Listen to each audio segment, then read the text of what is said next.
Hello, Painful Mess here.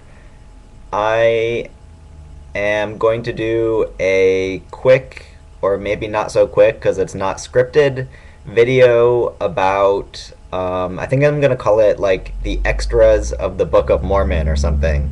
So, right now, in addition to the standard atheist reads the Book of Mormon, I have two videos planned that are things like this, which are related, but they aren't actual descriptions of books. And I have two, right now, I have two atheist defends Mormonism planned. Yeah, originally, I had more. I probably will have more as I continue to read. We'll see. So you can look forward to these between readings because the books are much longer now, so it'll take me longer. So this one is going to be. I realized I didn't tell you much about this book, and if you don't have a copy, you probably don't know what's in it. So this is going to be the stuff inside of the Book of Mormon that is not the text itself. So, what is in the Book of Mormon? Well, right at the very beginning, um, there is a very brief description. That's it. A description of the Book of Mormon. And then there's an introduction, which tells you sort of the history a little bit. It's a lot longer than that. Then there is what's called the Testimony of the Three Witnesses. That's this. Oops, sorry. This.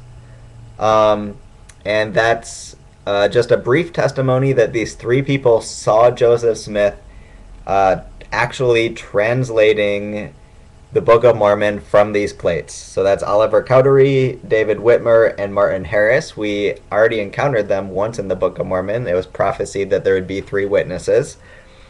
Then there's the testimony of the 8 witnesses, which are not that they saw him translate the book, but that they were shown the plates by him.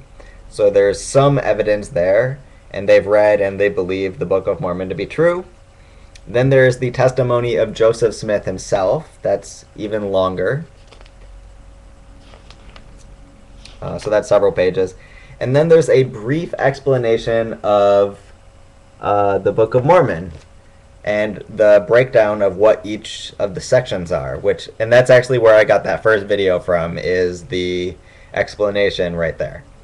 Now, probably the most important part that I'm going to start bringing up, and I should have been paying attention to this earlier, sorry, I forgot about this, but there are illustrations. So, well, okay, that makes it sound weird, like it's a children's book or something, but there are 8 pictures in the beginning of the Book of Mormon, and as we encounter them in the Book of Mormon, I should have been pointing them out to you. So the first one is of Jesus. The second one is here. This one is of Joseph Smith. Then this one, I should have pointed this out, but remember, in 1st Nephi, Lehi finds the Liahona, which is this spherical compass. You could even see a picture of it, and I didn't have to try to describe it to you. I wish I was thinking better. Then this is also in 1st Nephi. This is Lehi and his family traveling across the great waters to the land of Bountiful. The reason I thought of this is because then this next picture, I'll show you this again when we get to it, in Mosiah. It will come up, and then there's a few more. I won't show them to you until we reach them, so you have that to look forward to. And then there is a list of abbreviations in the Book of Mormon, and then there's the actual text.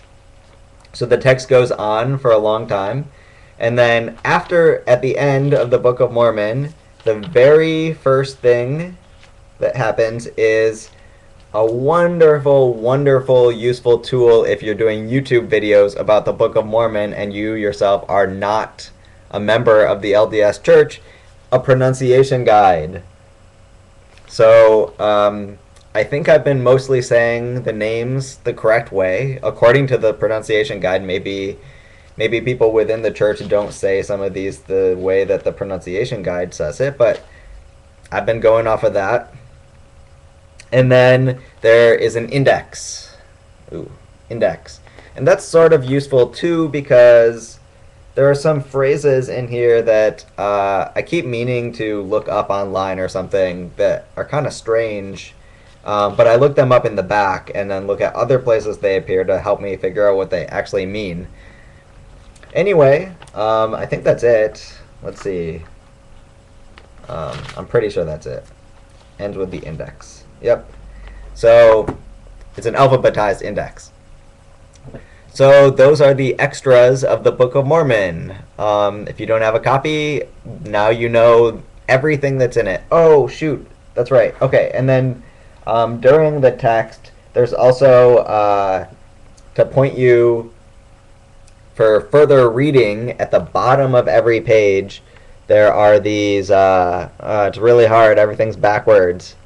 There are these things to point you to other references, and then at the very, very bottom, it tells you the year it happened. Do you see that? 83 BC, about 83 BC. So that page happened about 83 BC, and that's kind of fun to pay attention to while you're reading because, you know, at 1 AD, Jesus is born. At 33, he dies. So you can kind of like, even though that's not being told in the book itself, you can kind of see, kind of compare what's happening in a different part of the world. Anyway, now I'm just dragging on. So hopefully you enjoyed that, and hopefully it was useful to you if you don't have a copy. So in a few days, I will do the next book.